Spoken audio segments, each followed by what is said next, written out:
샬롬, 지난밤 평안하셨습니까? 오늘은 5월 24일 금요일입니다. 불금이라고 하죠? 성령으로 불타는 금요일. 오늘도 주시는 하나님의 말씀을 통하여 성령으로 뜨겁게 불타오를 수 있는 우리 모두가 되기를 바랍니다. 이 시간 주시는 하나님의 말씀은 열왕기상 20장 26절부터 34절까지입니다. 해가 바뀌니 벤하닷이 아람 사람을 소집하고 아벡으로 올라와서 이스라엘과 싸우려 하매 이스라엘 자손도 소집되어 군량을 받고 마주 나가서 그들 앞에 진영을 치니 이스라엘 자손은 두 무리의 적은 염소떼와 같고 아람 사람은 그 땅에 가득하였더라. 그때 하나님의 사람이 이스라엘 왕에게 나와 말하여 이르되 여호와의 말씀에 아람 사람이 말하기를 여호와는 산의 신이요 골짜기의 신은 아니라 하는도다. 그러므로 내가 이 큰 군대를 다 네 손에 넘기리니 너희는 내가 여호와인 줄을 알리라 하셨나이다 하니라. 진영이 서로 대치한 지 7일이라. 일곱째 날에 접전하여 이스라엘 자손이 하루에 아람 보병 10만 명을 죽이매 그 남은 자는 아벡으로 도망하여 성읍으로 들어갔더니 그 성벽이 그 남은 자 2만 7천 명 위에 무너지고 벤하닷은 도망하여 성읍에 이르러 골방으로 들어가니라. 그의 신하들이 그에게 말하되 우리가 들은즉 이스라엘 집의 왕들은 인자한 왕이라 하니 만일 우리가 굵은 배로 허리를 동이고 테두리를 머리에 쓰고 이스라엘의 왕에게로 나아가면 그가 혹시 왕의 생명을 살리리이다 하고 그들이 굵은 배로 허리를 동이고 테두리를 머리에 쓰고 이스라엘의 왕에게 이르러 이르되 왕의 종 벤하닷이 청하기를 내 생명을 살려 주옵소서 하더이다. 아합이 이르되 그가 아직도 살아있느냐? 그는 내 형제이니라. 그 사람이 좋은 징조로 여기고 그 말을 얼른 받아 대답하여 이르되 벤하닷은 왕의 형제니이다. 왕이 이르되 너희는 가서 그를 인도하여 오라. 벤하닷이 이에 왕에게 나오니 왕이 그를 병거에 올린지라. 벤하닷이 왕께 아뢰되 내 아버지께서 당신의 아버지에게서 빼앗은 모든 성읍을 내가 돌려보내리이다. 또 내 아버지께서 사마리아에서 만든 것 같이 당신도 다메섹에서 당신을 위하여 거리를 만드소서.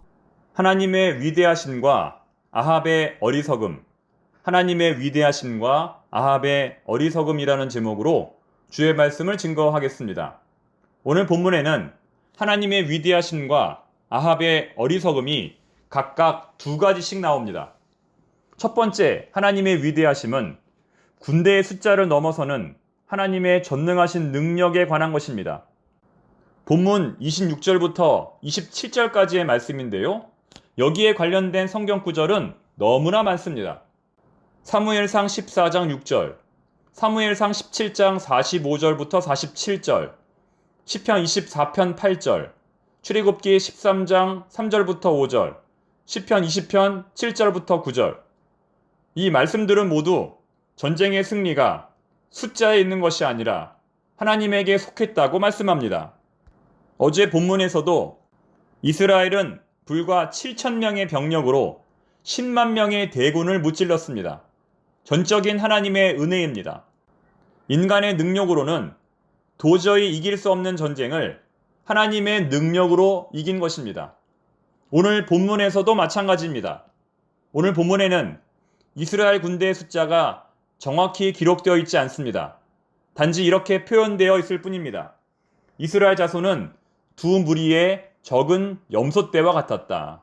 이스라엘 자손은 두 무리의 적은 염소떼와 같았다. 아람과의 1차 전쟁과 비교했을 때 수적인 면에서는 별로 큰 차이가 없었다는 것입니다. 여기서 우리는 아합의 첫 번째 어리석음을 알 수 있습니다. 아람과의 첫 번째 전쟁 이후 하나님의 선지자가 아합에게 무엇을 요청했습니까? 22절 말씀. 그 선지자가 이스라엘 왕에게 나아가 이르되 왕은 가서 힘을 기르고 왕께서 행할 일을 알고 준비하소서. 해가 바뀌면 아람 왕이 왕을 치러 오리이다 하니라.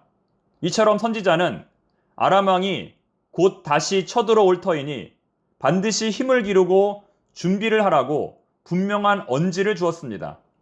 하지만 본문의 맥락으로 볼 때 아합은 아람과의 전쟁을 치밀하게 준비하지 못했음을 우리가 알 수 있습니다. 두 번째, 본문에 나타난 하나님의 위대하심은 지역과 경계를 넘어서는 하나님의 무한한 능력에 관한 것입니다.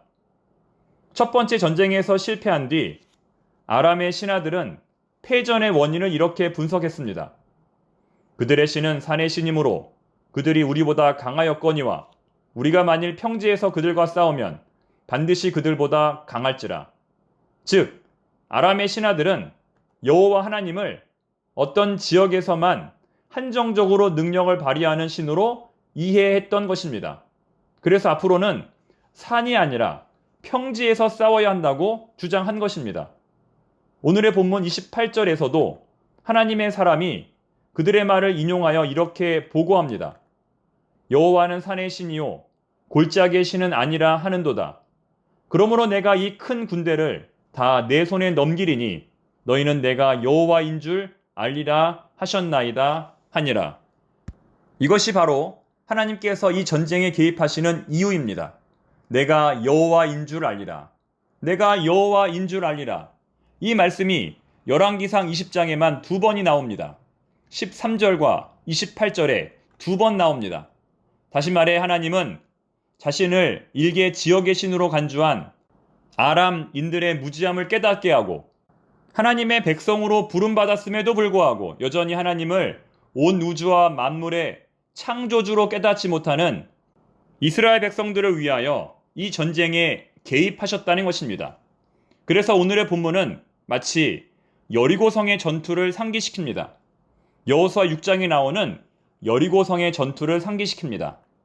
두 가지 면에서 공통점을 갖는데요. 첫째는 이 두 전쟁이 모두 7째 날에 이루어졌다는 것입니다. 둘째 공통점은 성벽이 저절로 무너졌다는 것입니다. 이스라엘 군인들이 도망치는 아람 군인들을 따라 아벡성으로 들어갔을 때 그 성벽이 무너져 2만 7천 명의 사람들이 죽임을 당했습니다. 이 모든 것이 하나님의 역사임을 증거하는 것입니다. 하지만 문제는 그 이후에 발생한 아합의 어리석은 행동입니다. 아합의 어리석은 말입니다. 여기서 우리는 그가 얼마나 어리석고 줏대 없는 사람인지 한 번 더 확인할 수 있습니다. 그는 이 모든 하나님의 역사에도 불구하고 전혀 하나님을 인식하지 못합니다.